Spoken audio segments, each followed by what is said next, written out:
The stock market hit record highs last month. Investors cheered, headlines were positive, and right underneath all of that, three things quietly broke at the same time that most people completely missed. America just lost its last AAA credit rating. The 30-year Treasury bond yield hit its highest level since 2007, and inflation just came in at its hottest reading in 3 years, flipping the entire script on interest rates for 2026. Most investors have no idea these three things happened together, but SCHD investors were already built for exactly this moment. I'm going to show you why, with numbers, not options. Stay till the end because the last point changes how you look at your entire portfolio.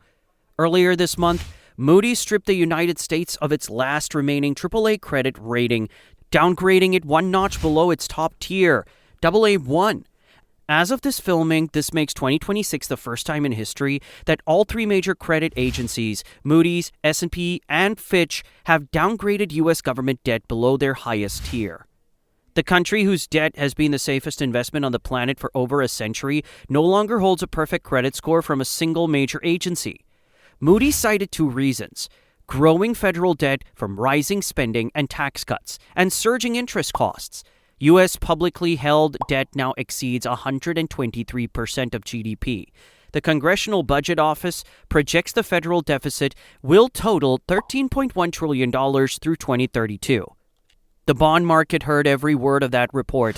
The immediate market reaction was telling. Stocks dropped, Treasury yields spiked. The 30-year bond yield jumped above 5% right after the announcement. The market has since stabilized, and this downgrade was not a total surprise. S&P did it in 2011, Fitch did it in 2023, but the timing matters enormously. Moody's made this move while inflation is re-accelerating. Bond yields are at multi-decade highs, and the country has a brand new Federal Reserve chair who walked into the job facing a situation nobody anticipated 6 months ago. The combination is what makes this moment different from the previous two downgrades. As of this filming, the 10-year Treasury yield recently hit its highest level in over a year. The 30-year pushed above 5%, an 18-year high. The bond market is not panicking over nothing. It is repricing for a world where inflation is not falling as expected and rate cuts have essentially disappeared from the table. When bond yields rise, the math changes for every asset you own. Stocks become less attractive compared to bonds now paying real income. The highest priced stocks trading at 50, 80, or 100 times earnings take the biggest hit because their valuations depend entirely on cheap money. The Shiller-Cape ratio measures how expensive stocks are relative to 10 years of inflation-adjusted earnings. It currently sits at approximately 41, more than double the long-run average of 17.3. We've only crossed this level once before in 140 years of market history. That was December 1999, right before the dot-com crash cut the S&P 500 nearly in half. Back then, the Fed was cutting rates and money flowed freely into the market. Today, a rate hike is back on the table and bond yields just hit an 18-year high. That combination has never been good news for expensive growth stocks. Kevin Warsh was confirmed as the 17th Federal Reserve Chair earlier this month, the most divisive confirmation in Fed history at 54 to 45. He came in, expected to cut interest rates. Markets were positioned for cuts. That was the plan. Then April's inflation number landed. CPI hit 3.8% year over year, the highest in 3 years, up from 3.3% in March. Energy prices surged from the ongoing Middle East conflict, pushing gasoline to around $4.50 a gallon nationally as of this filming. As of this filming, markets are now pricing in the real possibility of a rate hike before year end, a complete reversal from where 2026 started. The very thing investors were counting on, rate cuts, lifting stock prices, may now become a rate hike that pressures them. When a credit downgrade, surging bond yields, and a 3-year inflation high all land in the same month, that is not noise. That is a signal worth taking seriously. Now here is what this moment exposes about your index fund, and this is the part most people have not thought through.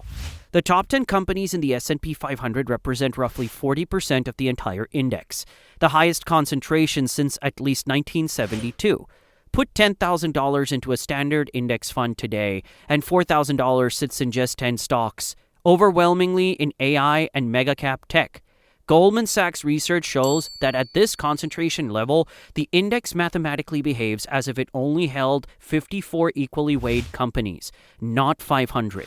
When bond yields spike, the hardest hit stocks are those at the most extreme valuations, exactly where 40% of the S&P 500 sits right now. What looks like diversification is actually deep concentration in the most rate-sensitive corner of the market, precisely when rates are rising. Contrast that with SCHD. As of this filming, SCHD carries a price-to-earnings ratio of approximately 17.5, roughly half the broader market. Zero exposure to mega-cap tech. Its top holdings, Texas Instruments, Qualcomm, United Health, Coca-Cola, Chevron, Procter & Gamble, and companies with real cash flow and business models that do not depend on cheap money. Year to date, as of this filming, SCHD is up approximately 17%, while the S&P 500 has returned roughly 8%.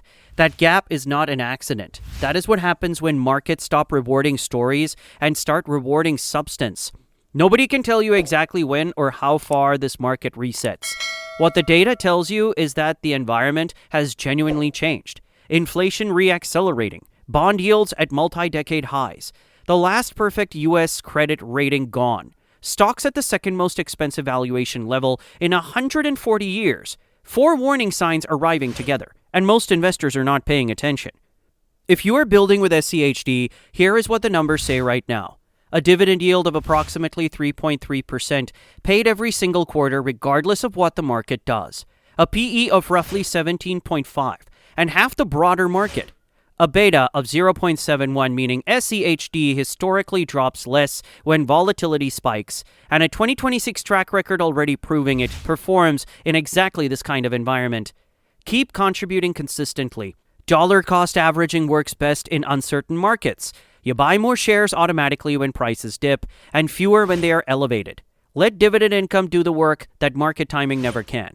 Your dividends arrive when the market is up or down. That income is the point. That income is the plan.